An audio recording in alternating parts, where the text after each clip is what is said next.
As you know by now, our planet is in a climate crisis. We've all heard the bad news, again and again. Now some good news. A report on climate solutions written by the world's leading scientists has just been released. And here's what we need to solve. The emissions. In the next 8 years, we have to go from here, where we're currently headed, to there, to half global emissions by 2030, and then continue towards net zero emissions. Seems impossible? Well, it's not.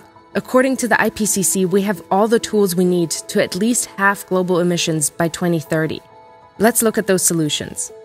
This is the IPCC menu with all the options to reduce emissions in the near future. The longer the bar, the more potential. Solar and wind could deliver the biggest emission reductions in the next 8 years, together with the protection and restoration of natural ecosystems like forests, peatlands, and coastal wetlands that store carbon from the atmosphere, and climate-friendly agriculture coupled with shifts to healthy plant-based diets and overall energy efficiency measures. These are all things that Greenpeace is actively campaigning on. Half of this potential comes with low or no costs, and a lot of it with negative costs. It means that investing in those solutions will save money compared to current developments. Look at all this blue here. It is all related to more sustainable mobility and efficiency in buildings. And here's where the most blue is: solar and wind. Why? Because the costs of solar and wind have been falling dramatically, now undercutting the cost of fossil fuels almost everywhere on the planet.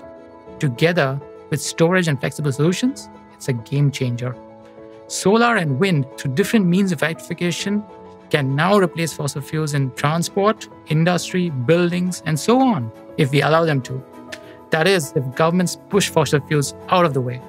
We can have more with less, better mobility, shelter, food, and products for more people with less energy and resources if we are smart with how we design and use infrastructure and technology, and we harness our potential to change our societies, keeping in mind the core principles of equity too. According to the IPCC, all such end-use measures combined have the potential to cut emissions by up to 70% in the next 3 decades. Compared to current trends.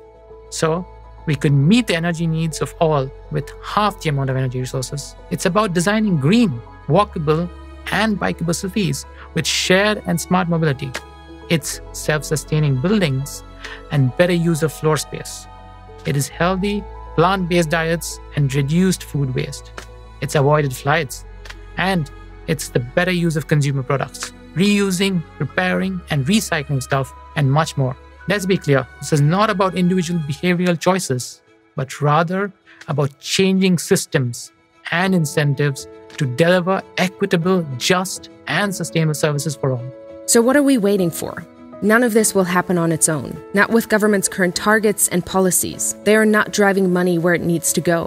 We need at least 3 to 6 times more investment into solutions annually in the next few years. The biggest needs are in developing countries and in land-based solutions. Instead, money keeps flowing to the fossil fuel industry. This is all fossil fuels we can't afford to burn anyway, because there's already enough fossil fuel infrastructure to take us beyond 1.5 degrees Celsius if we don't phase out these plants early.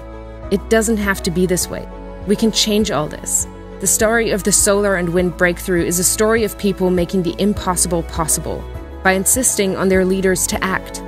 And now we need to take that to the next level. Science has given us the tools. Now we need to unite across borders to ensure governments put these tools into action. It works.